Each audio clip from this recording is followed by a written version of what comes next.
चक्रवाती तूफान ओखी के गुजरने के बाद तमिलनाडु के तटीय क्षेत्रों में राज्य प्रशासन पूरी तेजी के साथ राहत कार्य कर रहा है। तूफान ओखी अब लक्षद्वीप पहुंच चुका है। कई मछुआरे अभी भी लापता हैं, उनकी तलाश जारी है। करीब 400 मछुआरों को अब तक रेस्क्यू किया गया है। चक्रवाती तूफान ओखी के गुजरने से दक्षिण तटीय तमिलनाडु और केरला में जनमाल का काफी नुकसान हुआ है। दोनों राज्यों में भारी बारिश, तेज तूफान की वजह से करीब 10 लोगों की मौत हुई है। मौसम विभाग का कहना है कि एक लो प्रेशर अंडमान के पास डेवलप हुआ है। इस कारण 6 तारीख तक भारी बारिश हो सकती है। फ्लड फोरकास्ट मॉनिटरिंग डायरेक्टरेट ने अलर्ट जारी किया कि बारिश की वजह से बाढ़ जैसी स्थिति भी हो सकती है। तमिलनाडु सरकार का कहना है कि तूफान और बाढ़ जैसी स्थिति को निपटने के लिए पूरी तरह तैयार है। वीडियो जर्नलिस्ट पार्थसारथी के साथ श्री प्रपंच, न्यूज नेशन, चेन्नई।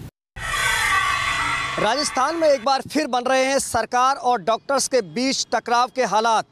सरकार पर वादा खिलाफी और बदले की कार्रवाई का आरोप लगाते हुए प्रदेश भर में सेवारत चिकित्सकों ने शुरू किया कार्य बहिष्कार। शुक्रवार से सभी सेवारत डॉक्टर कार्यस्थल के बाहर टेंट लगाकर मरीजों को देख रहे हैं। डॉक्टर्स ने सरकार को 72 घंटे का अल्टीमेटम दिया है। उनकी हड़ताल के बाद किए गए समझौते को लागू किया जाए और 12 डॉक्टरों के तबादले निरस्त किए जाएं, अन्यथा फिर हड़ताल करेंगे। इसकी जिम्मेदारी सरकार की होगी। दरअसल ये हड़ताल शुरू हुई है कुछ डॉक्टर्स के ट्रांसफ़र के बाद, यानी कि इस हड़ताल के पीछे जनहित की भावना कम और अहम का टकराव अधिक बताया जा रहा है। वीडियो जर्नलिस्ट महेश शर्मा के साथ लाल सिंह फौजदार, न्यूज नेशन, जयपुर। अरुणाचल प्रदेश के एक स्कूल में टीचरों ने छात्राओं को सजा के रूप में कपड़े उतारने को कहा, जिसके बाद स्कूल के खिलाफ अब मामला दर्ज किया गया है। आरोप है कि इस स्कूल के 6 और 7 में पढ़ने वाले कुल 88 लड़कियों को टीचरों ने सजा के तौर पे कपड़े उतारने के लिए कहा था। क्या बोलो बोलो बोला, नहीं बोलते, कोई नहीं बोला। तो फिर मिस तो वापस आया तो देखा सब कोई भी नहीं बोल रहा है, तो लास्ट में हम लोग का कपड़ा निकाल दिया।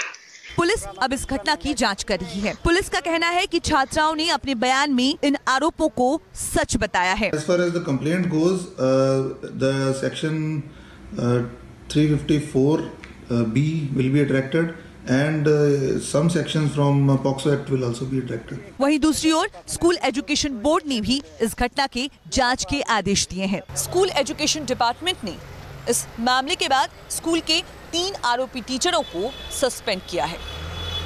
वीडियो जर्नलिस्ट सुमित सरकार के साथ Devyani Choubey, News Nation. UP निकाय चुनाव के नतीजे वाले दिन बरेली से बीजेपी जिला अध्यक्ष और एसडीएम के बीच हुई झड़प ने अब तूल पकड़ लिया है। दरअसल इस पूरे मामले पर पीसीएस अफसरों ने अब सीएम योगी आदित्यनाथ को चिट्ठी लिखकर शिकायत की है। बरेली से बीजेपी जिला अध्यक्ष रविंद्र सिंह राठौर और एसडीएम के बीच निकाय चुनाव के काउंटिंग वाले दिन बड़ी झड़प हुई थी। ये झड़प इतनी बढ़ गई थी कि जिला अध्यक्ष ने एसडीएम पर हाथ तक उठा दिया। इस दौरान मौके पर मौजूद पुलिसकर्मियों ने बीच बचाव भी किया। दरअसल बीजेपी कार्यकर्ताओं ने एसडीएम पर बीएसपी प्रत्याशी शैला ताहिर से सांठगांठ और मतगणना में फर्जीवाड़ा करवाने का आरोप लगाया था, जिसके बाद रविंद्र सिंह राठौर ने एसडीएम से रिकाउंटिंग की गुहार भी लगाई थी, लेकिन एसडीएम ने उनकी बात नहीं मानी। इस पूरे मामले के बाद एसडीएम ने जिला अध्यक्ष, उनके भाई समेत 50 लोगों के खिलाफ एफआईआर भी दर्ज करवा ली है। अधिकारियों ने सीएम से 3 दिन के अंदर दोषी लोगों पर कार्रवाई करने की मांग की है और मांग पूरी न होने पर हड़ताल पर जाने का ऐलान भी कर दिया है। वोटिंग वाले दिन भी बीजेपी जिला अध्यक्ष ने फर्जी वोटिंग का आरोप लगाया था, जिसके बाद काफी हंगामा भी हुआ। वीडियो जर्नलिस्ट सौमित्र घोष के साथ दीपक सिंह रावत, न्यूज नेशन। उत्तर प्रदेश के निकाय चुनाव में भारतीय जनता पार्टी की शानदार जीत के बाद सूबे के मुख्यमंत्री योगी आदित्यनाथ ने प्रधानमंत्री नरेंद्र मोदी से उनके आवास 7 लोक कल्याण मार्ग पर मुलाकात की। योगी आदित्यनाथ ने करीब 40 मिनट तक प्रधानमंत्री से मुलाकात की। उन्होंने बाकायदा ब्यौरा दिया कि किस तरीके से भारतीय जनता पार्टी ने जीत उत्तर प्रदेश के निकाय चुनाव में हासिल की। योगी आदित्यनाथ ने प्रधानमंत्री से यह भी बताया कि हमारे कार्यकर्ताओं ने मेहनत किया, उसका नतीजा है कि हम इस मुकाम पर पहुंचे हैं। राज्य के निकाय चुनाव में आए नतीजों में भारतीय जनता पार्टी ने महापौर के 16 में से 14 पदों पर जीत हासिल की। इसके अलावा नगर पालिका और नगर पंचायत चुनाव में भी पार्टी ने अच्छी जीत दर्ज की है। योगी आदित्यनाथ ने जीत का श्रेय कार्यकर्ताओं के साथ प्रधानमंत्री नरेंद्र मोदी को भी दिया है। वीडियो जर्नलिस्ट अतुल राज के साथ Mohit Raj Dubey, news nation, Delhi. UP में आए निकाय चुनाव के नतीजों के बाद बीएसपी सुप्रीमो मायावती ने बड़ा बयान दिया है। मायावती ने कहा है कि अगर बीजेपी ने सरकारी मशीनरी का इस्तेमाल ना किया होता तो बीएसपी के कई और प्रत्याशी जीत दर्ज करते। ईवीएम को किनारे कर दो, बैलेट पेपर से आप चुनाव कराओ, और मैं आपको दावे के साथ कहती हूँ कि यदि ये बैलेट पेपर से लोकसभा का हम चुनाव कराते हैं तो ये पावर में आने वाले नहीं। मायावती ने समाजवादी पार्टी से गठबंधन के सवाल पर कहा कि उनकी पार्टी सर्व समाज से गठबंधन करना चाहती है। बीएसपी किसका गठबंधन चाहती है? जो सर्व समाज है, दलित है, आदिवासी है, बैकवर्ड क्लास है, माइनॉरिटीज में खासकर मुस्लिम है, अपर कास्ट है। बीएसपी ने नगर निगमों में जिस तरीके से बीजेपी को टक्कर दी है, उसके बाद बीजेपी के रणनीतिकारों के लिए यह परेशानी का सबब आने वाले दिनों में बन सकते हैं। लखनऊ से वीडियो जर्नलिस्ट दीपक राणा के साथ रतीश त्रिवेदी, न्यूज नेशन। 3 तलाक पर पूरी तरीके से लगाम कसने के लिए सरकार अब कानून ला रही है। नए कानून के ड्राफ्ट के मुताबिक एक बार में 3 तलाक देने वालों को 3 साल तक जेल की सजा हो सकती है। नए कानून का ड्राफ्ट गृह मंत्री राजनाथ सिंह की अध्यक्षता वाले एक इंटर मिनिस्टर ग्रुप ने तैयार किया है। इसके तहत किसी भी तरह का 3 तलाक यानी बोलकर, लिखकर, ईमेल, एसएमएस और व्हाट्सएप जैसे इलेक्ट्रॉनिक माध्यम से गैर कानूनी होगा। ऐसा करने वाले पति को 3 साल के कारावास और जुर्माने की सजा होगी। इसके अलावा ये गैर जमानती अपराध होगा। प्रस्तावित कानून केवल एक बार में ही 3 तलाक यानी तलाक बिद्दत पर ही लागू होगा और ये पीड़िता को अपने और नाबालिग बच्चों के लिए गुजारा भत्ता मांगने के लिए मजिस्ट्रेट से गुहार लगाने की शक्ति देगा। फिलहाल नए कानून का मसौदा राज्य सरकारों के पास उनका नजरिया जानने के लिए भेजा गया है। उम्मीद है कि संसद के शीतकालीन सत्र में सरकार इसे पेश कर सकती है। हमारी निगाह में अभी ये अधूरा ड्राफ्ट है, ये कंप्लीट तब होगा जब हम इसमें मैरिज को भी कवर करेंगे। कोर्ट के फैसले के बावजूद चल रही इस परंपरा पर पूरी तरीके से लगाम कसने के लिए सरकार ने एक कानून लाने का फैसला किया है। वीडियो जर्नलिस्ट हरीश शर्मा के साथ Arvind Singh, News nation, Delhi. AIMIM के अध्यक्ष असदुद्दीन ओवैसी ने बीजेपी और कांग्रेस पर एक साथ साधा निशाना। पैगाम कांग्रेस बीजेपी क्या दे रही है दलितों, अकलियतों, आदिवासियों से कि तुम कमतर हो, हम आगे हैं, हम अब बड़े हैं। यही तो पैगाम आप दे रहे हैं। ये झूठ है इनका सेकुलरिज्म, ये झूठ है इनके सबका साथ सबका विकास की बातें। ये मक्कार है ये लोग, इनको हिंदुस्तान में इंसाफ की बात नहीं करते।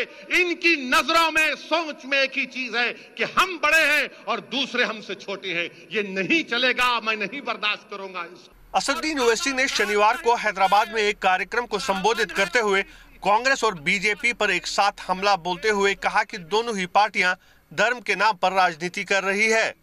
ये ऐसा क्लब बना के रख दिए मोदी साहब और कांग्रेस वाले। मैं ब्राह्मण जनाधेरू, इनु हिंदू, ओबीसी, यानी ऐसा क्लब है ये। इस क्लब की मेंबरशिप भी नहीं मिल सकती आपको। उत्तर प्रदेश नगर निकाय चुनाव में 29 सीटें मिलने के बाद अब ओवैसी की नजरें कर्नाटक में अगले साल होने वाले विधानसभा चुनाव पर है। माना जा रहा है कि असदुद्दीन ओवैसी इसी मुद्दे के साथ कर्नाटक के चुनावी मैदान में उतरेंगे। वीडियो जर्नलिस्ट मधु के साथ यासर मुश्ताक, न्यूज नेशन। 6 समन के बाद भी राबड़ी देवी ईडी के सामने दिल्ली में नहीं हुई पेश। आखिर ईडी की टीम पटना पहुंची। राबड़ी देवी से इस टीम ने घंटों पूछताछ की। होटल के बदले जमीन मामले में बिहार की पूर्व मुख्यमंत्री राबड़ी देवी को ईडी ने पूछताछ के लिए कई बार समन किया था। ईडी की टीम पटना पहुंची और आज ईडी कार्यालय में राबड़ी देवी अपनी पुत्री मीसा भारती के साथ जवाब देने पहुंची। काफ़ी लंबी पूछताछ की। सूत्र बता रहे हैं कि 60 से 65 सवाल राबड़ी देवी के लिए रखा गया था और तमाम जवाबों को रिकॉर्ड भी किया और साथ ही तमाम जवाबों को लिखित रूप में वहां पर दर्ज भी करवाया। जवाब अब लेकर ईडी की टीम वापस दिल्ली जाएगी और उन जवाब की फिर से जांच की जाएगी। ईडी के सामने राबड़ी देवी काफ़ी लंबे समय तक रही, मगर उनके जवाबों से ईडी संतुष्ट कितना हो सकी और आने वाले वक्त में ईडी का अगला कदम क्या होगा, अगला नोटिस कौन सा होगा और लालू यादव के किस सदस्य को ईडी जवाब के लिए फिर बुलाएगी, ये वक्त तय करेगा। विजय सतेंद्र के साथ रजनीश सिन्हा, न्यूज नेशन, पटना। बेखौफ हत्यारों ने राजधानी लखनऊ में कल सरेशाम मुन्ना बजरंगी के करीबी ठेकेदार तारिक की ताबड़तोड़ गोलियां मारकर हत्या कर दी। राजधानी के पौष थाना क्षेत्र गोमती नगर में जिस तरह से बाइक सवार बेखौफ बदमाशों ने शुक्रवार को बनारस के ठेकेदार और माफिया मुन्ना बजरंगी के करीबी की ताबड़तोड़ गोली मारकर हत्या की है, उससे साफ है कि बदमाशों को तनिक भी खौफ नहीं है। सनसनीखेज तरीके से हुई इस वारदात में बदमाशों ने लग्जरी कार सवार ठेकेदार पर कई राउंड गोलियां दागी थी। एक के बाद एक मुन्ना बजरंगी के करीबियों की हत्या के बाद राजधानी लखनऊ में अब गैंगवार की संभावना बढ़ गई है। यही वजह है कि पुलिस भी अब इसको लेकर चिंतित है। लखनऊ से जर्नलिस्ट फहीम के साथ निखिल शर्मा, न्यूज नेशन।